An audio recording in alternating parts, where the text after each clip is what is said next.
माननीय शरदचंद्रजी पवार साहेब हे देशाचे एक ज्येष्ठ नेते आहेत आणि ते माननीय एकनाथ शिंदे साहेबांच्या दालनामध्ये जर गेले असतील आणि तिथं माननीय एकनाथ शिंदे साहेबांनी जर त्यांचा सत्कार केला असेल तर ती आपल्या महाराष्ट्राच्या राजकारणाची एक संस्कृती आहे, परंपरेची एक मला असं वाटतं की झलक माननीय एकनाथ शिंदे साहेबांकडनं काल दाखवली गेली।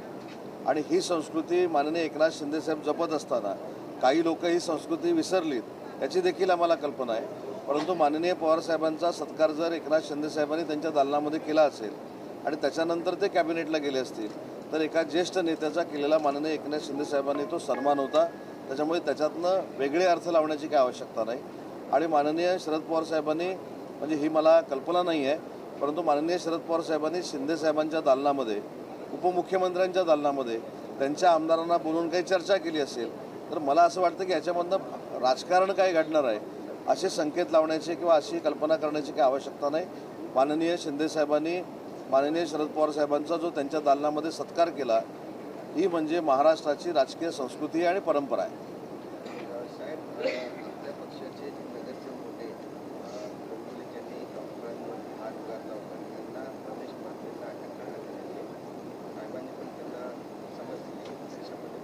बघा, पक्षामध्ये एखादा लोकप्रतिनिधी काम करत असताना जे काही पक्षाचे नियम घालून दिलेले आहेत तशा पद्धतीनेच वागणं अपेक्षित आहे। एखाद्या डॉक्टर महिला भगिनीवर हात उगारणं ही काही संस्कृती योग्य नाही, जो प्रकार घडला आहे तो योग्य नाही, हे अनेकांनी शिवसेना पक्षाच्या सांगितलेलं आहे, आरोग्यमंत्र्यांनी देखील सांगितलेलं आहे।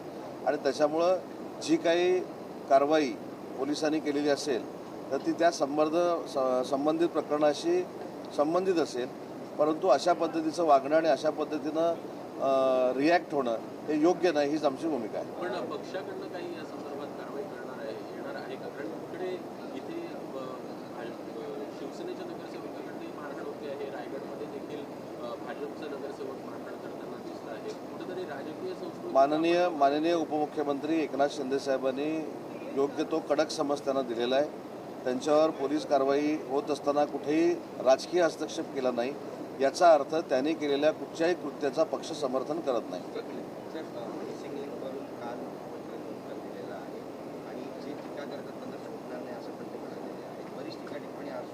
नाही, ते असं बोलले की महाराष्ट्रावर टीका करणाऱ्या लोकांना मी सोडणार नाही।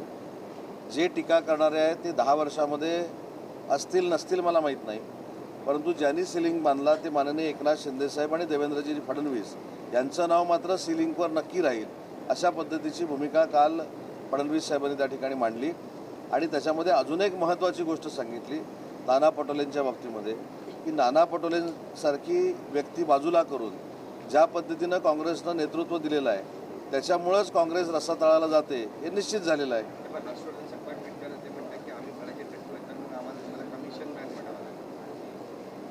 नाही, त्यांना फार मला असं वाटतं की महत्त्व देऊन त्यांच्यावर बोलण्यात काय अर्थ आहे असं मला तर काही वाटत नाही, कारण ते फक्त टीका करणं, चुका काढणं याच्या पलीकडे जाऊन दुसरं काही करत नाहीत। परंतु कालच सभागृहात अजून एक चांगली गोष्ट घडली की माननीय छगन भुजबळ साहेबांसारख्या ज्येष्ठ नेत्याचं कौतुक नाना पटोलेंनी केलं। ही पण एक राजकीय संस्कृती आहे। आम्ही जरी वेगवेगळ्या पक्षामध्ये असलो तरी एखाद्या ज्येष्ठ नेत्याचा सन्मान करणं जसा शिंदे साहेबांनी केला त्याचीच पुनरावृत्ती नाना पटोलेंनी केली। त्यांनी सत्कार केला नाही परंतु शब्दानं सत्कार केला। त्याच्यामुळे ही महाराष्ट्राची संस्कृती आहे। उठसूट आपण टीका केल्यामुळं आपल्याला जे ब्रेकिंग मिळतं आहे, टीका केल्यामुळं कदाचित आपला TRP वाढतोय असं ज्यांना वाटतंय आणि जे पूर्वीच्या काही 9 वाजता पत्रकार परिषद घेतात त्यांच्या पावलावर पाऊल टाकून जर पुढे जात असतील तर त्यांना काही राजकीय यश मिळणार नाही आणि त्यांच्या पक्षाला देखील राजकीय यश मिळणार नाही। मराठी हो गया। रमेश मात्रे हैं, उनको अरेस्ट किया गया है। डॉक्टर अभी भी नाराज हैं, आज काली पट्टी बांधकर प्रोटेस्ट कर रहे हैं। जो हमारे नगरसेवक ने वहाँ किया है उसका समर्थन किसी भी शिवसेना के लोक प्रतिनिधि ने और हमारे नेता माननीय शिंदे साहब ने नहीं किया है। शिंदे साहब ने तो उनको कैसा पार्टी का रूल है ये फ़ोन करके बताया है, इसलिए किसी ने भी उनका समर्थन नहीं किया है। पुलिस जो कार्रवाई हुई है उसके अंदर भी पार्टी के किसी की लीडर का भी हस्तक्षेप नहीं है, उनके ऊपर अभी पुलिस कार्रवाई हो गई है। मुख्यमंत्री ने कहा मिसिंग लिंक को लेके मुझे बदनाम करे लेकिन महाराष्ट्र को बदनाम ना करें और सोशल मीडिया पे मुख्यमंत्री को बदनाम किया जा रहा है, महाराष्ट्र को बदनाम किया जा रहा है, उसको कहा कि हम उन्हें छोड़ेंगे नहीं जो जिस तरह से काम कर रहे हैं। नहीं, वो बोल रहे हैं कि महाराष्ट्र को बदनाम करने वाले लोगों को मैं छोड़ूंगा नहीं। जो भाड़े के टट्टू लेके ये सब बदनामी कर रहे हैं उनको मैं छोड़ूंगा नहीं, ऐसे वो बोले। वो खुद को बदनाम करने वाले लोगों को छोड़ेंगे नहीं, ऐसा वो नहीं बोले। वो महाराष्ट्र को बदनाम करने वाले को हम छोड़ेंगे नहीं। और ये सही बात है, जिस राज्य में हम रहते हैं उसकी बदनामी करने वाले अगर पैदा होते हैं तो उनको छोड़ने का ही नहीं है।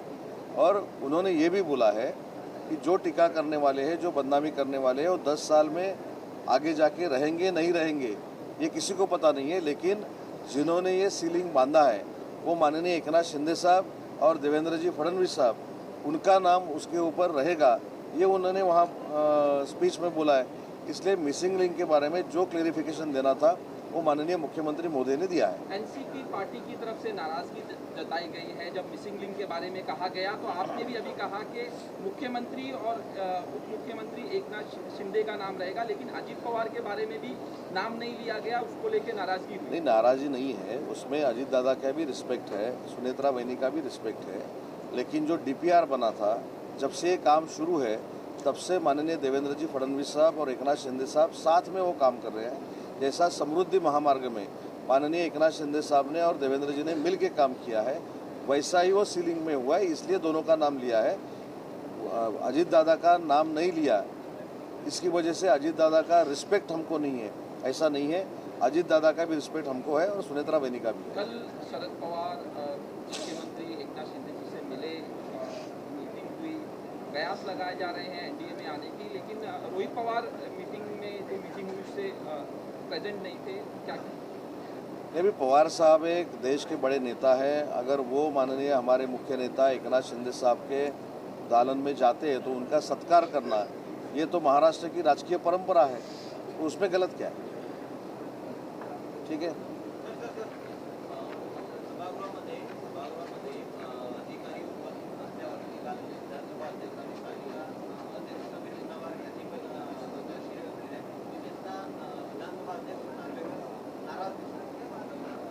नाही, याचा माझा अनुभव जर तुम्ही विचाराल तर मी 2013ला देखील राज्यमंत्री होतो आणि त्यावेळी अनेक असे दिग्गज जे IAS ऑफिसर होते ते देखील कार्यरत होते। त्याच्यामध्ये सीताराम कुंटे साहेब असतील, निवडणूक आयोगाचे प्रमुख झालेले सहारिया साहेब असतील, त्याच्यानंतर मनुकुमार श्रीवास्तव असतील, त्याच्यानंतर श्रीकांत सिंह असतील, असे ज्येष्ठ फार सिनियर लीडर सिनियर आपले अधिकारी हे त्यावेळी देखील कार्यरत होते। आम्ही ज्यावेळी प्रश्नाचं मंत्री म्हणून उत्तर देत असतो तेव्हा आमच्या डाव्या बाजूला एक अदृश्य गॅलरी असते, त्याचा उल्लेख कधी करायचा नसतो, परंतु त्यावेळी देखील हे सगळे सिनियर प्रधान सचिव, सगळे मुख्य म्हणजे अतिरिक्त मुख्य सचिव, कधी कधी मुख्य सचिव देखील हे त्या अदृश्य गॅलरीमध्ये येऊन बसायचे। मंत्री महोदय ज्यावेळी उत्तर द्यायचे त्यावेळी त्यांना ते ब्रीफिंग करायचे। पण आता ती प्रथा परंपरा का थांबली मला देखील माहीत नाही। मी त्याच्यावर जर अजून काय बोललो तर मी कुणावर तरी टीका करतो अशातला भाग होईल। परंतु नार्वेकर साहेबांनी काल ही जर वस्तुस्थिती सांगितली असेल तर त्याच्या पार्श्वभूमीचा मी साक्षीदार आहे। 2013ला मी ज्यावेळी राज्यमंत्री होतो आणि अनेक खात्यांचा मंत्री होतो त्यावेळी आमचे सगळे प्रधान सचिव, अतिरिक्त मुख्य सचिव हे त्या अदृश्य गॅलरीमध्ये बसलेले मी बघितलेले आहेत। त्याच्यामुळं मला असं वाटतं की हे एक परंपरा आहे आणि ती जर टिकली तर अजून प्रशासन आणि शासन याच्यातला जो संबंध आहे तो आहे त्याच्यापेक्षा मजबूत होईल।